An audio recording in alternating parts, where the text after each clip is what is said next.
Hello नमस्कार दोस्तों, आपके अपने YouTube channel study help and health में आपका स्वागत है। तो आज आपके लिए इंपॉर्टेंट नर्सिंग MCQ लेके आए हैं OBGC। तो आज का अपना first question, the outer most membrane of the placenta, कि जो आउटर मोस्ट मतलब बाहरी जो लेयर होती है प्लेसेंटा की वो कौन सी होती है? तो राइट ऑप्शन है बी, कोरियन। तो प्लेसेंटा की जो टू मेम्ब्रेन होती है, आउटर और इनर, आउटर उसको बोलते हैं कोरियन और अंदर की तरफ होती है उसको क्या बोलते हैं? Amnion. Next question, greenish yellow colour of amniotic fluid indicate, जो ग्रीनिश येलो कलर होता है एमनियोटिक फ्लूइड वो क्या इंडिकेट करता है? तो राइट ऑप्शन है सी, पोस्ट मेच्योरिटी। तो उसके बारे में आपको कुछ दो बातें देख लो एमनियोटिक फ्लूइड के बारे में। जो एमनियोटिक फ्लूइड होता है उसके सराउंडिंग क्या होती है? सबसे पहले बारी होती है कोरियन मेम्ब्रेन, उसके बाद में होती है अंदर की तरफ एमनियन मेम्ब्रेन, और उसके बाद में क्या होता है? एमनियोटिक कैविटी, और एमनियोटिक कैविटी के अंदर क्या होता है? एमनियोटिक फ्लूइड, और उसके अंदर क्या होता है? बच्चा, मतलब फीटल। तो उसके अंदर देखो जो एमनियोटिक फ्लूइड होता है वो फर्स्ट टाइम ओरिजिनेट कहां से होता है? बिगिनिंग ऑफ प्रेगनेंसी के अंदर, मतलब स्टार्टिंग प्रेगनेंसी के अंदर। तो वो कहां से होता है? मेटल प्लाज्मा होती है उसका क्या होता है? अल्ट्रा फिल्ट्रेशन होता है, मतलब सेमी परमिएबल मेम्ब्रेन के थ्रू वो क्या होता है? अल्ट्रा फिल्ट्रेशन होता है। तो और क्या बनता है? Amniotic fluid. अगर कोई पूछे बिगनिंग ऑफ सेकंड ट्राइमेस्टर, मतलब सेकंड ट्राइमेस्टर के अंदर स्टार्ट होता है, तो उस कंडीशन में जो एमनियोटिक फ्लूइड कहां से बनता है? तो आपने बताना है जो फीटल की स्किन होती है उसके थ्रू क्या होता है? एमनियोटिक फ्लूइड का फॉर्मेशन होता है।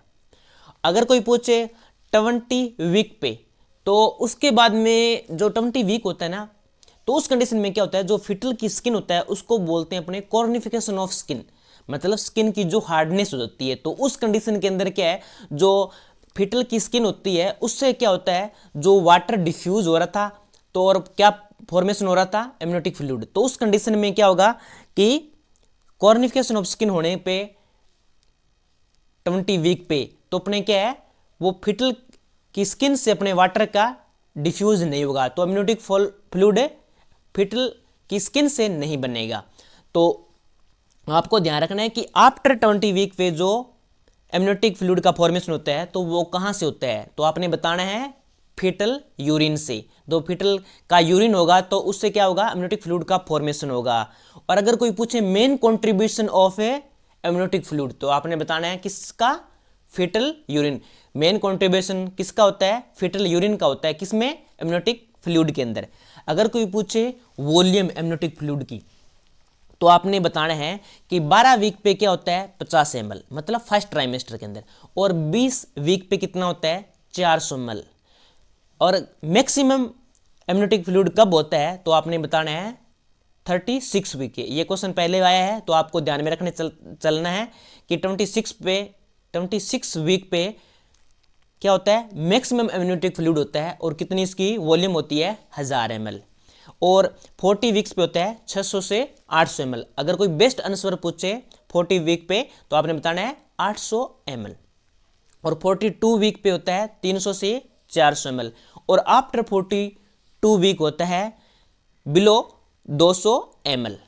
उसके बाद में आपने बताना है कि जो एमनियोटिक फ्लूइड होता है उसका कलर कैसा होता है? तो इनिशियली या फर्स्ट ट्राइमेस्टर के अंदर आपने बताना है कि कलरलेस या लाइक एज वाटर होता है।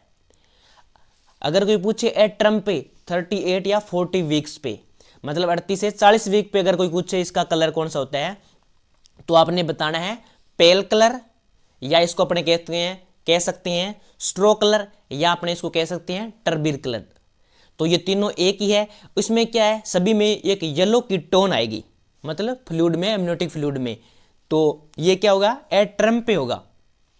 तो आप अब देखो कि ग्रीनिश येलो कलर है एमनियोटिक फ्लूइड, तो उस कंडीशन में आपको बताना है कि पोस्ट मेच्योरिटी कंडीशन में होगा। अगर ग्रीनिश येलो की जगह आप, अगर एग्जामिनर आपको सेफ्रॉन देता है, मतलब केसरिया रंग, सेफ्रॉन का मीन्स होता है केसरिया रंग, तो उस कंडीशन में भी आपको जो एमनियोटिक फ्लूइड होगा वो क्या इंडिकेट करेगा? Post maturity. उसके बाद में है फिस्टल डिस्ट्रेस कब होगा? जब वो क्या कर देगा? मेकोनियम क्या कर देगा? पास कर देगा किसके अंदर? एमनियोटिक फ्लूइड के अंदर। तो उस कंडीशन में क्या होगा? Foetal distress. और एमनियोटिक फ्लूइड का अगर कलर पूछेगा तो उस कंडीशन में कौन सा अपने को इंडिकेट होगा? Green colour. अगर RH इनकम्पेबिलिटी, RH इनकम्पेबिलिटी में क्या होगा कि जो एमनियोटिक फ्लूइड होगा उसका जो कलर होगा वो कौन सा होगा, गोल्डन येलो, या मतलब अपने सोने रंग जैसा, सुनहरी।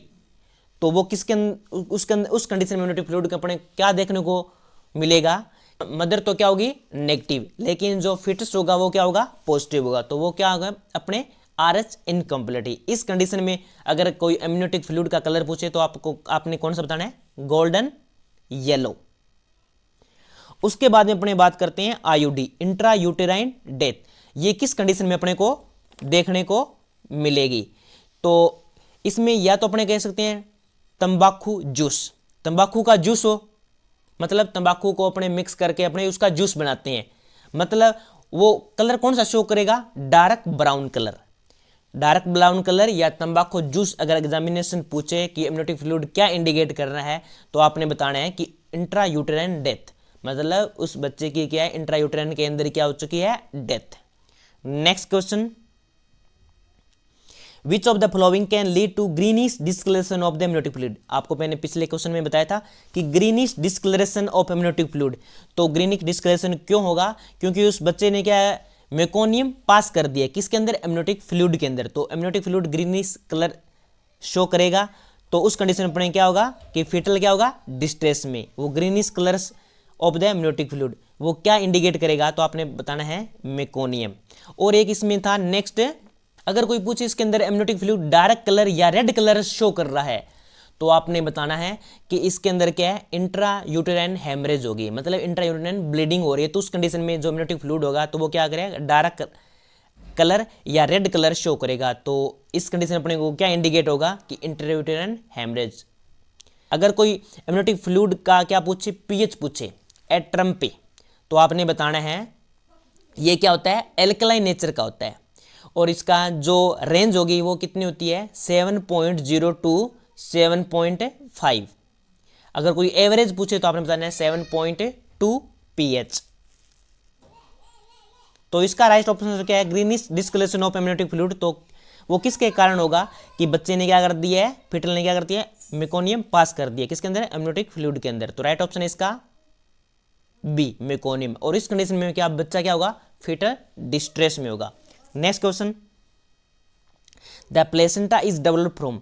तो प्लेसेंटा का डेवलप्ड कहां से होता है, तो मेजर जो कंपोनेंट कंट्रीब्यूशन होते हैं तो वो कौन से होंगे, ए कोरियोनिक फ्रोंडोसम, और जो माइनर कंपोनेंट यूज होंगे वो किसके होंगे, मैटरनल के, डेसिडुआ बेसिलिस। तो राइट ऑप्शन है इसका डी, ए एंड बी। तो डेवलपमेंट दोनों से होता है, क्रोनिक फ्रोंडोसम और डेसिडुआ बेसिलिस। अगर कोई फर्स्ट प्रायोरिटी अगर पूछे तो आपने बतानी है कोरियोनिक फ्रोंडोसम फर्स्ट, और सेकंड डेसिडुआ बेसिलिस। तो आपने बताना है क्रोनिक फ्रोंडोसम होगा तो मेजर कंपोनेंट यूज होगा किसका, फेटल का। तो उस कंडीशन में क्या होगा, फेटल ज्यादा होगा तो उस कंडीशन में क्या, क्रोनिक फ्रोंडोसम। और सेकंड क्या होगा, डेसिडुआ बेसिलिस। तो सेकंड प्रायोरिटी इसलिए देते हैं कि उसमें माइनर कंपोनेंट यूज होता है मैटरनल का। Next question, the major contribution of amniotic fluid. तो मेजर कॉन्ट्रीब्यूशन एमनियोटिक फ्लूइड के अंदर क्या होता है, तो राइट ऑप्शन है ए, फीटल यूरिन। तो आपको मैंने पिछले क्वेश्चन में भी बताया था, पिछले क्वेश्चन में बताया कि मेजर जो कॉन्ट्रीब्यूशन होता है एमनियोटिक फ्लूइड का वो किसके थ्रू होता है, फीटल यूरिन के थ्रू। Thank you. अगर ये वीडियो आपको अच्छा लगा तो इसे लाइक और शेयर करें, और ऐसे बेहतरीन वीडियो पाने के लिए हमारे चैनल को सब्सक्राइब करें। Thanks dear.